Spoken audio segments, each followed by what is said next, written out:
요한복음 8장 21절입니다. 21절부터 24절까지는 사망이 예고된 것입니다. 주의 뜻을 행치 않는 자들과 이 세상에 속한 자들과 예수를 믿지 않는 자들에 대한 죽음에 대한 얘기입니다. 어차피 우리 인간은 죽지만 우리가 예수님을 알고 믿고 우리가 천국 가는 것과 그렇지 않는 것과에 대해서는 큰 차이가 있습니다. 사람들이 살아있을 동안의 삶도 보면은 너무나 많은 차이가 있습니다. 여기에서 우리가 죽음을 얘기하는데 죽음은 히브리어로 마웨테 그리고 헬라어로 다나토스라고 합니다. 성경에서 죽음은 매우 다양한 관점으로 진술되어 있습니다. 가장 기본적인 의미로 죽음은 지상에서의 삶이 중단되는 것을 말하는 것이죠. 여기에서 21절을 보면 나는 떠나간다는 말이 있습니다. 유대인들은 예수님을 지상에서 안전히 제거하려고 했지만 예수님께서는 구속사업을 완성하면 아버지 하나님께로 돌아가려고 하셨습니다. 나는 떠나간다는데 십자가의 고난을 당하신 후 부활 성천하여 본래 오셨던 곳으로 돌아간다는 것을 의미하는 것입니다. 하나님의 아들이신 예수님을 끝까지 거부하고 그런 십자가에 못 박혀 한 유대인들은 예수님을 여전히 정치적 메시아라든지 아니면 믿음의 대상이든지 찾을 것이지만 이미 때는 늦었습니다. 그들의 죄 가운데서 죽게 될 것이므로 영원히 예수님께서 가시는 곳에 갈 수가 없게 될 것입니다. 예수님이 가시는 곳은 불신자들의 손이 닿지 않은 영광이 가득한 하늘의 영역이죠. 종교적인 유대인들도 그렇게 높은 영적인 실제의 영역에 대해서는 전혀 알지 못하였습니다. 22절입니다. 22절에는 자살이라도 하겠다는 것인가 라는 것입니다. 그들은 앞에서도 헬라인들을 가르치겠다는 것인가 라고 비웃듯이 말하였고 이번에는 자살이라도 하겠다는 것인가 라고 극단적인 표현을 쓰면서 조롱합니다. 유대인들에게 있어서 스스로 목숨을 끊는 것은 큰 수치였고 지옥으로 떨어지는 길이라고 생각하였습니다. 그들이 예수님에 대해 전혀 몰랐던 것은 이 세상에 속하여 영적인 무지 가운데 살면서 마귀의 종이 되었기 때문이라고 성경은 기록하고 있습니다. 23절입니다. 23절에는 너희는 아래에서 낳고가 있는데 요한복음의 특징은 생생한 대조법입니다. 아래에서 왔고 위에서 왔다. 이것은 이 세상에 속해 있고 이 세상에 속해 있지 않다의 뜻입니다. 그 밖에는 빛과 어둠, 진리와 거짓, 생명과 죽음, 볼 수 있은가 볼 수 없은가, 낮과 밤을 가리킵니다. 예수님께는 유대인들이 자신을 비웃고 이해하지 못하는 것은 그들의 근본적인 본질의 차이에 있다고 말씀하셨습니다. 즉 예수님과 그들 사이에는 그 출처, 고향으로부터가 다르다는 것입니다. 예수님은 위에서 즉 하나님께 지배하시는 의의 나라인 하늘나라에서 오신 반면 그들은 아래에서 즉 사탄이 지배하는 죄만 가득한 이 세상에서 왔다는 것입니다. 야고보서 3장 15절 골로새서 3장 1절을 보시면 됩니다. 말하자면 예수님은 성부 하나님께서 영원전에 나신 근본 하나님이시지만 그들은 육신 속에 속하여 육신의 혈통을 쫓아 사탄과 죄악의 세상의 지배를 받는 어둠의 자녀인 것입니다. 이것 또한 요한복음 8장 6절 고린도전서 15장 46절 47절에 나와 있습니다.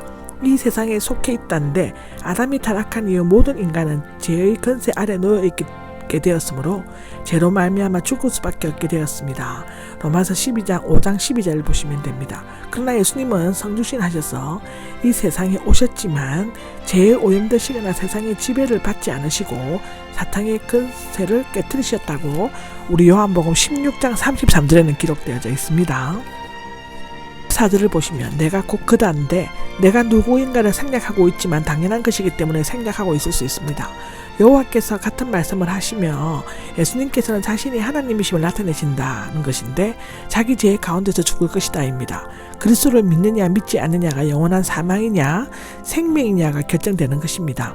이 말씀은 유대 지도자들은 죄인들로 평가한 것이므로 그들을 경록해 아주 화나게 했습니다.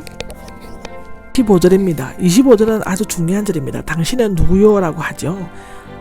내가 도대체 누구냐라는 뜻입니다. 유대인들은 예수님께서 자신들을 아래에서 낳고 세상에 속하였으며 또 죄 가운데에 죽은 것이라고 말을 듣고 화가 났습니다. 또 죄 가운데서 또 예수님이 내가 곧 그다라고 말씀하시고 자신의 신분을 밝히지 않은 그때 그 신분을 밝히라고 몰아세웠습니다.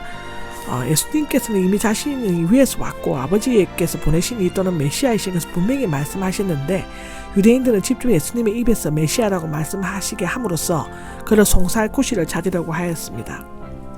나는 처음부터 너희에게 말해온 바로 그 사람이다 라고 한 것은 처음부터 내가 너희에게 말하려고 한 일이다 라는 것입니다. 내가 어떤 자인가 처음부터 너희에게 말하고 있지 않느냐 라는 것입니다. 도대체 왜 내가 너희에게 말해야만 되는가? 나는 너희에게 처음, 즉 태초부터 있는 자라고 말했던 자이다 라고 번역할 수 있습니다. 앞서 21절에서 3절은 예수님은 자신이 심적인 기용과 성제성, 사역 등에 대해서 말씀하셨습니다. 25절에서 30절까지는 함께 하시는 축복을 얘기하고 있습니다. 함께 하시는 축복은 두렵지가 않고 외롭지도 않고 담대할 수 있다고 합니다. 이것에 대한 우리가 성경에서 두렵지 않는 것은 많이 볼 수 있고 우리가 하나님과 함께하면 어떤 것도 외롭지 않습니다. 사람이 우리한테 주는 외로움은 하나님으로서 다 치유됩니다. 그리고 이것과 저것에 갈림길이 놓여있고 우리가 이것과 저것을 선택해야 되는 어떤 두려움이 생기면 담대해질 수 있습니다. 하나님이 영이 나와 함께하면 우리는 두려움이 사라집니다. 여기에서 축복이라는 말이 나오는데 이 축복은 히브리어로 바락이고 헬라어로는 욜로케오라고 있습니다. 성경에서 축복한다는 뜻은 경배하다, 찬양하다, 좋은 것을 주다인데 좋은 것은 받도록 기원합니다. 그런 등의 뜻으로 다양한 의미로 사용됩니다. 신자는 받은 바 축복을 나눠 주어야 한다라고 성경은 기록하고 있습니다. 26절입니다. 26절은 판단할 것들이 많이 있단데 내가 누구인가를 대답하기 전에 너희에 대해 말할 것, 심판할 것이 많이 있지만 너희의 불신앙과 무지 때문에 참고 보류해 두기로 한다는 것이라고 합니다. 그러나 지금까지 내가 너희에게 말한 것은 참된 신 하나님에게서 들은 것이므로 너희는 하나님의 말씀을 들어야만 한다는 뜻이라고 기록되어져 있습니다. 27절은 말씀하신 줄을 깨닫지 못하였다는데 예수님의 말씀을 하나님의 계시로 받아들이지 않았던 유대인들은 예수님께서 나를 보내신 분이 아버지를 가리켜 말씀하시는 줄을 깨닫지 못하였다고 합니다.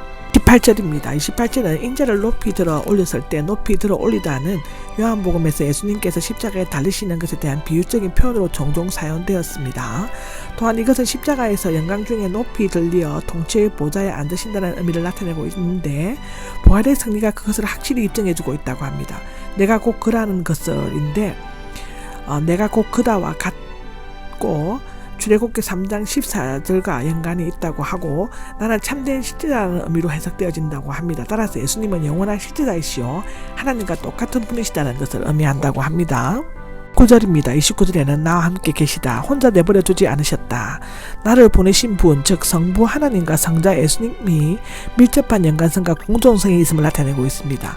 그를 기쁘시게 하는 일들은 아버지의 뜻을 행하시는 것은 아들의 순종을 가리키는데 아버지의 뜻을 이해하고 또 행하심으로써 아버지를 기쁘시게 하려는 것은 아들의 끊임없는 유일한 목표였다고 기록되어져 있습니다. 30절입니다. 30절에는 많은 사람이 그를 믿었다인데 그들이 믿은 것은 표적 때문이 아니라 말씀 때문이었습니다. 여기에서 믿었다는 부정가가형으로서 동작의 시작을 의미하며 완전한 신앙이 아니었음을 의미합니다. 그것은 31절 이후에 논쟁이 계속됨에 따라 그들의 언어와 행동이 과격해지는 것을 보면 알 수 있습니다.